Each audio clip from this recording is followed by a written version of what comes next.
Data 17 qershor. Ligji i për të rirë. Kapitulli 22.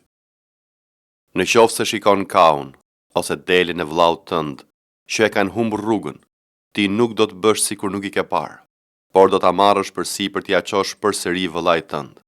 Dhe në qoftë se vëllai yt nuk banon afër teje dhe ti nuk e njeh, do ta çosh kafshën në shtëpinë tënde derisa yt vëlla të fillojë ta kërkojë, dhe atëherë do t'ia kthesh. Në të njëjtën mënyrë do të veprosh me gomarin, rrobat dhe çdo send tjetër që yt vëlla ka humbur dhe ti ke gjetur. Ti nuk do të bësh sikur nuk i ke parë. Në qoftë se ti shikon gomarin e vëllait tënd apo kaun e tij të rrëzuar gjatë rrugës, ti nuk do të bësh sikur nuk i ke parë, por do të ndihmosh tët vëlla për t'i ngritur. Gruaja nuk do të veshë rroba burrash. As burri nuk ka për të veshur rroba grash, sepse kushdo që bën gjëra të tilla neveritet nga Zoti, Perëndia yt. Në rast se rrugës të rastis të gjesh mbi një dru, ose për tokë një fole zogu, me gjithë të vegjlit ose me vezët dhe nënën që ngroh të vegjlit apo vezët, nuk ke për të marrë nënën me të vegjlit. Do të lësh nënën të ikë dhe do të marrësh për vete të vegjlit që ti të kesh mbarësi dhe të zgjatësh ditët e tua. Kur të ndërtosh një shtëpi të re, do të ngresh një parapet rreth çatisë së saj për të mos tërhequr një faj gjaku mbi shtëpinë tënde, në rast se dikush rrëzohet nga çatia. Nuk do të mbjellësh në vreshtin tënd farëra të llojeve të ndryshme, me qëllim që prodhimi i asaj që ke mbjellë dhe fryti i vreshtit të mos preken. Nuk do të punosh njëkohësisht me një ka dhe një gomar. Nuk do të veshësh rroba të bëra me një stofë të përzier leshi dhe liri. Do të vësh thek në 4 cepat e mantelit me të cilën mbulohesh. Në qoftë se një burr martohet me një grua, hyn tek ajo dhe pastaj fillon ta urrejë dhe pa ditë për gjëra të turpshme dhe i nxjerr një nam të keq duke thënë: "Mora këtë grua", por kur ju afrova nuk gjeta tek ajo shenjat e virgjërisë, babai dhe nëna e sëres do të marrin shenjat e virgjërisë së saj dhe do t'ua tregojnë pleqjve të qytetit të porta. Dhe babai i sëres do të thotë pleqjve: "Unë ja dashti me bi për grua këtij burri, por ai filloi ta urrej dhe tani e akuzon për gjëra të turpshme duke thënë: Nuk gjeta te bija jote shenjat e virgjërisë, por këto janë shenjat e virgjërisë së bies sime." Dhe do të shpalosin qarqafin përpara pleqjve të qytetit. Atëherë pleqjtë e atij qyteti do të marrin bashkëshortin dhe do ta dënojnë me rrahje. Dhe duke qenë se i ka hapur një nam të keq një virgjëreshe të Izraelit, do t'i vënë një gjobë për 100 sikla argjendi që do t'ja japin të atit të sëres. Kështu ajo do të mbetet bashkëshorte e tij dhe ai nuk do mund ta përzërë derisa të rrojë. Por në qoftë se vërtetohet fakti dhe tek e reja nuk janë gjetur shenjat e virgjërisë, atëherë do ta nxjerrin të rend te pragu i shtëpisë së babait të saj dhe njerëzit e qytetit të saj do ta vrasin me gur. Dhe ajo ka për të vdekur sepse ka kryer një vepër të turpshme në Izrael, duke u bërë kurvë në shtëpinë e atit të saj. Kështu do të shkulesh të keqen nga gjiri juaj. Në rast se një burr gjendet në shtrat me një grua të martuar, do të vriten që të dy, si burri që ka rënë me gruan dhe gruaja. Kështu do të shkulesh të keqen nga gjiri i Izraelit. Ku një vajzë e virgjër është e fejuar dhe një burr e gjen në qytet dhe bie në shtrat me të, që të dy do t'i çonin në portën e atij qyteti dhe do t'i vritnin me gur, dhe ata do të vdesin. Vajza sepse ndonse ishte në qytet nuk bërtiti, dhe burri sepse ka qënderuar gruan e të afërmit të tij. Kështu do ta shkulesh të keqen nga gjiri yt. Por në rast se burri gjen një vajzë të fejuar në ar, e dhunon dhe shtrihet me të, atëherë do të vritet vetëm burri që është shtrirë me të, por nuk do t'i bësh asgjë vajzës. Kjo nuk ka asnjë mëkat që meriton vdekjen, sepse ky rast është si ai kur një njeri ngrihet kundër të afërmit të tij dhe e vret. Në fakt, ai e gjeti në ar. Vajza e fejuar ka bërtitur, por nuk kishte njeri që ta shpëtonte. Në rast se një burr gjen një vajzë të virgjër që nuk është e fejuar, e merr dhe bie në shtrat me të dhe kapet në flagrancë, burri që është shtrirë me të do t'i jap atit të vajzës 50 sikle argjendi dhe ajo do të bëhet bashkëshortja e tij, sepse e ka qënderuar dhe nuk mund ta përzërë sa të jetë gjallë. Asnjëri nuk ka për të marrë gruan e atit të tij, as ka për të ngritur skajin e mbulesës së atit të tij. Psalmi 110. Zoti i thot zotërisë tim: Ulu në të djathtën time derisa t'i bëj armiqtë tu stol të këmbëve të tua. Zoti do ta shtri nga Sioni skeptrin e fuqisë sate. Ai sundon në mes të armiqve të tu. Populli yt do të afrohet vullnetarisht ditën e pushtetit tënd. Në madhështinë e shenjtërisë, nga gjiri i agimit, ti do të kesh vesën e rinisë sate. Zoti është betuar dhe nuk do të pendohet. Ti je prift për jetë, sipas rendit të Melkisedekut. Zoti është në të djathën tënde. Ai ka për të zhdukur disa mbretër ditën e zemërimit të tij. Ai do të gjykojë kombet, do t'i mbush me kufoma dhe do të zhduk qeveritarit e pjesës më të madhe të tokës. Rrugës do të pi ujë nga përroj dhe prandaj do të ngrej kokën. Psalmi 111.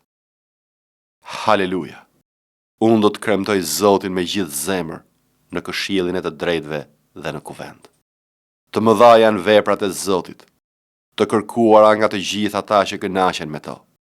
Veprat e tij janë madhështore dhe drejtësia e tij vazhdon për jetë. Ai bën që mrekullitë e tij të kujtohen. Zoti është i dhëmshur dhe plot mëshirë. Ai u jep ushqime atyre që kanë frikë prej tij dhe do ta mbajë mend gjithnjë beslidhjen e tij. Ai i tregoi popullit të tij fuqinë e veprave të tij, duke i dhënë trashëgiminë e kombeve. Veprat e duarve të tij janë e vërteta dhe drejtësia.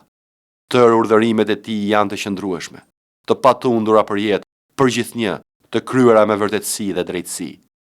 Ai dërgoi popullit të tij shpengimin, ka vendosur beslidhjen e tij për jetë, i shenjtë dhe i tmerrshëm është emri i tij.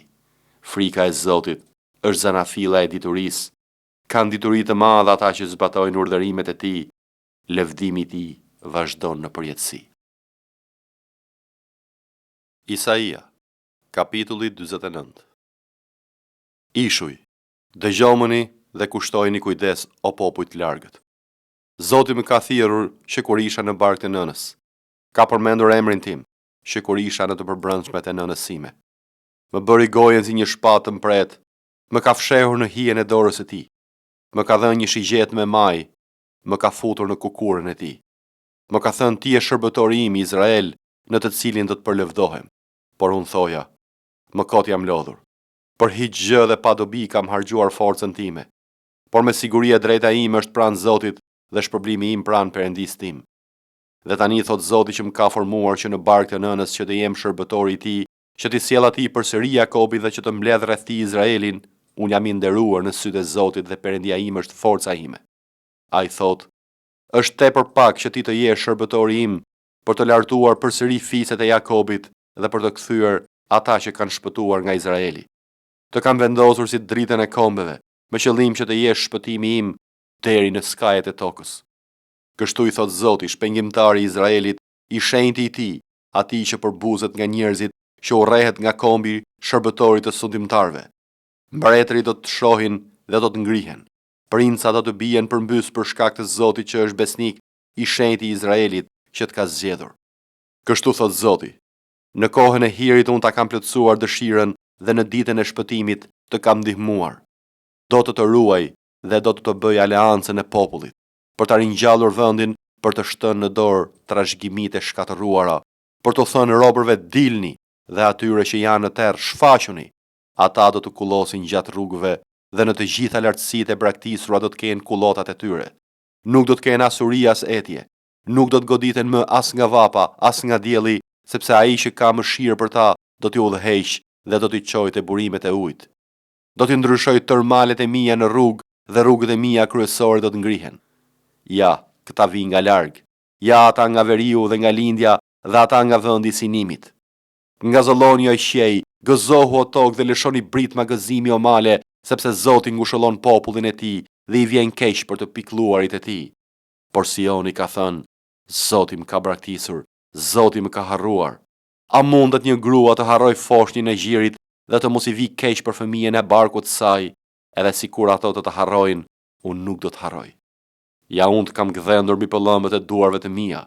Muret e tua më rrin gjithnjë para syve.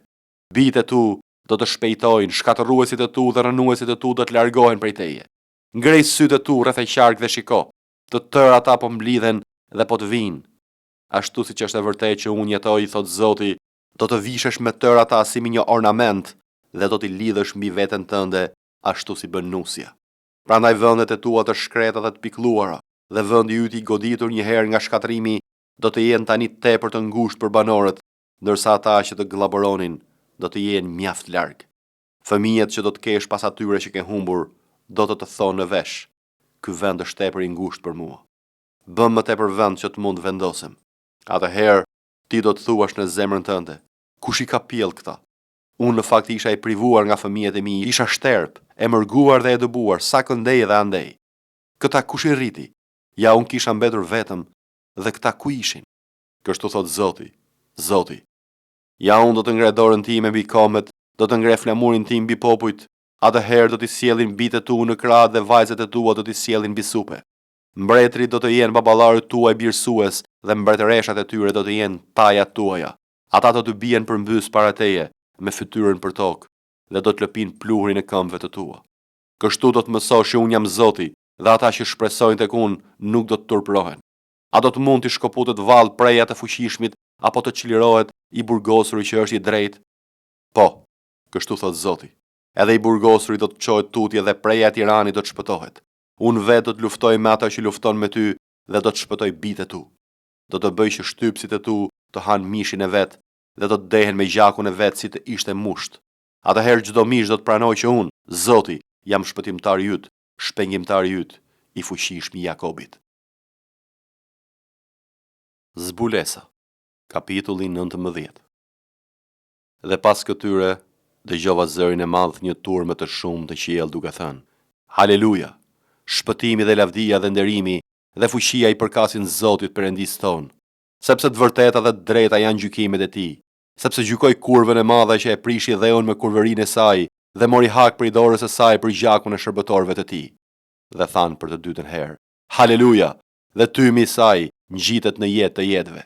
Dhe ranë përmbys të 24 pleqt dhe të 4 qenjët e gjalla dhe adhuruan Perëndin që ishte ulur mbi fron duke thënë: Amen, haleluja. Dhe prej fronit doli një zë duke thënë: Lëvdoni Perëndin ton, gjithë ju shërbëtorë të tij dhe ju që e keni frikë, edhe të vegjëlit, edhe të mëdhenjt. Dhe dëgjova një si zë një turme të shumt dhe si zë shumë ujrash dhe si zë bubullimash të forta që thoshin: Haleluja, sepse Zoti Perëndia i gjithë pushtetshëm nisi të mbretërojë. Le të gëzohemi dhe të ngazëllohemi dhe le t'i japim atij lavdi, sepse erdhi dasma e qengjit dhe nusja e tij bëri gati veten e saj. Dhe i është dhënë të vishet me li të holl, të pastër dhe të shkëlqyeshëm, sepse liri i holl janë veprat e drejta të shenjtorëve. Dhe më tha: Shkruaj, lum ata që janë ftuar në gostinë e dasmës së qengjit. Dhe më tha: Këto janë fjalët e vërteta të Perëndis. Edhe rash përmbys përpara këmbëve të tij për të adhuruar dhe ai më tha: Shiko se mos e bën. Jam bashkë shërbëtori yt, si dhe i vëllezërve të tu që kanë dëshminë e Jezusit. Perëndin adhuroje, sepse dëshmia e Jezusit është frymë e profecisë. Dhe pa qiellin e hapur, dhe ja, një kal i bardh, dhe ai që ishte ulur mbi të quhet besniku dhe i vërteti. Dhe ai gjykon dhe lufton me drejtësi, por sytë e tij ishin si flag zjarri dhe mbi kryet e tij ishin shumë diadema. Dhe kishte një emër të shkruar që askush nuk e di përveç tij. Dhe ishte i veshur në një robë të ngjyrë në gjak dhe emri i tij quhet Fjala e Perëndis. Dhe ushtrit që janë në qiell ndiqnin mbi kuaj të bardh, të veshur me rroba liri të holl, të bardhë dhe të pastër. Dhe prej gojës së tij dilte një shpatë mpret për të goditur kombët me të. Dhe ai do t'i qeverisë me skeptër hekuri dhe ai do të shkel vozën e verës së mërisë dhe të zemërimit të Perëndisë së gjithë pushtetshëm. Dhe mbi rrobën e tij dhe mbi kofshën e tij kishte të shkruar një emër: Mbreti i mbretërve dhe Zoti i zotërve. Dhe pash një ëngjëll që qëndronte në diell. Dhe bërtiti me zë të madh duke u thënë gjithë shpendëve që fluturojnë në mes të qiellit: Ejani, mblidhuni në gostinë e Perëndisë së madh, që të hani mish mbretërish dhe mish kryemisish dhe mish njerëzish të fortë dhe mish kuajsh dhe të atyre që ishin ulur mbi ta dhe mishin e të gjithë njerëzve, të lirëve dhe të sklevrëve dhe të vegjëlve dhe të mëdhejve. Dhe pash bishën dhe mbretërit e dheut dhe ushtrit e tyre të mbledhura që bënin luftë kundër atij që ishte ulur mbi kalin dhe kundër ushtrisë së tij. Dhe bisha u kap dhe me të profeti Rem që kishte bërë shenja përpara saj, me të cilat i mashtroi ata që morën damkën e bishës dhe ata që adhuruan figurën e saj, që të dy i hodhën të gjallë në liçenin e zjarrit që digjet me sjufur, dhe të tjerë të vranë me shpatën që dilte nga goja e tij që ishte ulur mbi kalin, dhe të gjithë shpendët u ngopën me mishrat e tyre.